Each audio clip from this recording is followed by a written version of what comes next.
નમસ્કાર મિત્રો, હું ચુડાસમા પરસોત્તમ આપ દરેક મિત્રોનું ટીમ આઝાદ વતી દિલથી સ્વાગત કરું છું। મિત્રો, આજના વિડીયોની અંદર અત્યારના સૌથી મોટા સમાચાર વિશેની વાત કરવાની છે। જે હા મિત્રો, વાત કરીએ તો ગુજરાત પોલીસ ભરતીની અંદર ગ્રાઉન્ડ આવશે। તો ગ્રાઉન્ડ ક્યારે આવશે તેમને લગતી મહત્વની અપડેટ એટલે કહી શકાય કે તારીખ છે તે ગુજરાત પોલીસ ભરતી બોર્ડના ચેરમેન શ્રી હસમુખ પટેલ સાહેબ દ્વારા જાહેર કરવામાં આવેલી છે। જે હા મિત્રો, આખરે કઈ તારીખે ગુજરાત પોલીસ ભરતીનું ગ્રાઉન્ડ શરૂ થશે, જો તમે પણ જાણવા માગતા હોય તો વિડીયોને ખાસ કરીને અંત સુધી અવશ્ય જુઓ।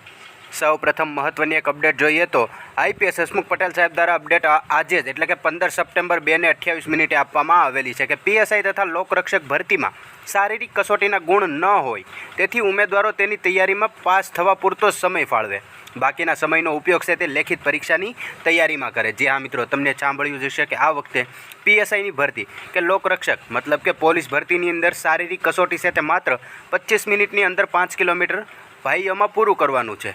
કોઈપણ જાતના ગુણ મળવાપાત્ર રહેશે નહીં, માટે તમે 25 મિનિટમાં માત્ર ગ્રાઉન્ડ કરો તેટલો જ ટાઈમ તે ગ્રાઉન્ડમાં ફાળવો, તે સિવાયનો વધારાનો સમય છે તે લેખિત પરીક્ષાને આપો, તેવું હસમુખ પટેલ સાહેબ કહે છે। અને ત્યારબાદ જે મહત્ત્વની અપડેટ છે તે આઈપીએસ હસમુખ પટેલ સાહેબ જણાવે છે કે પીએસઆઈ તથા લોકરક્ષકની ભરતીની શારીરિક કસોટી છે તે 15 નવેમ્બર આસપાસ શરૂ થઈ જશે। જે આ મિત્રો, અહીંયા 15 નવેમ્બર આસપાસ કીધું એટલે 2 થી 5 દિવસના ગાળામાં 15 નવેમ્બર આસપાસ પીએસઆઈ તથા લોકરક્ષક કોન્સ્ટેબલની શારીરિક કસોટી મતલબ કે ગ્રાઉન્ડ છે તે શરૂ થઈ જશે।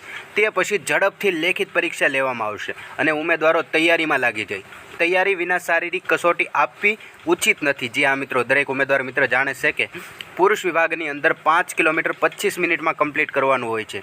માત્ર ને માત્ર ગુણ નીકળ્યા છે, જે ગ્રાઉન્ડના માર્ક હતા તેમને નાબૂદ કરવામાં આવેલા હતા, પરંતુ અહીંયા જે 25 મિનિટ છે તે 25ની 25 મિનિટ જ છે, તેમાં કોઈ પણ જાતનો વધારો નથી। એટલે શારીરિક કસોટીની તૈયારી અત્યારથી જ કરી દેજો, કારણ કે શારીરિક કસોટીની તૈયારી વિના જો તમે શારીરિક કસોટી આપશો તે ઉચિત નથી, કારણ કે તેના લીધે શારીરિક તકલીફો પણ થઈ શકે છે।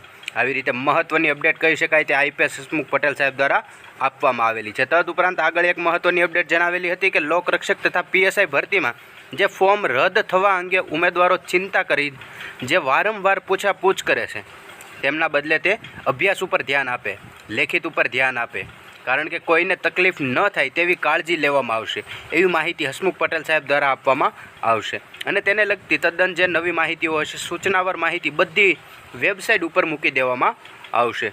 જે આ મિત્રો, હવે તૈયારી કરતા દરેક ઉમેદવાર મિત્રો ખાસ તૈયારી શરૂ કરી દે, કારણ કે પીએસઆઈ અને લોકરક્ષક ભરતીની શારીરિક કસોટી 15 નવેમ્બર આસપાસ શરૂ થઈ જશે તે ફાઇનલ જ છે। અને આ પહેલાં પણ હસમુખ પટેલ સાહેબે કહેલું હતું કે નવેમ્બર મહિનાની અંદર ગ્રાઉન્ડ લેવામાં આવશે, ડિસેમ્બર મહિનાની અંદર પીએસઆઈની લેખિત પરીક્ષા આવશે અને જાન્યુઆરીની અંદર એલઆરડી કોન્સ્ટેબલની લેખિત પરીક્ષા આવશે।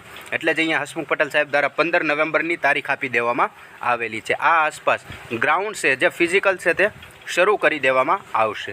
જે આ મિત્રો, પોલીસ કોન્સ્ટેબલ અને પીએસઆઈને લગતી મહત્ત્વની અપડેટ હતી, જે વિડીયોની અંદર વિગતવાર જોઈ। આવી માહિતી જોતા રહેવા માટે હમણાં જ ચેનલને સબસ્ક્રાઈબ જરૂરથી કરી લેજો।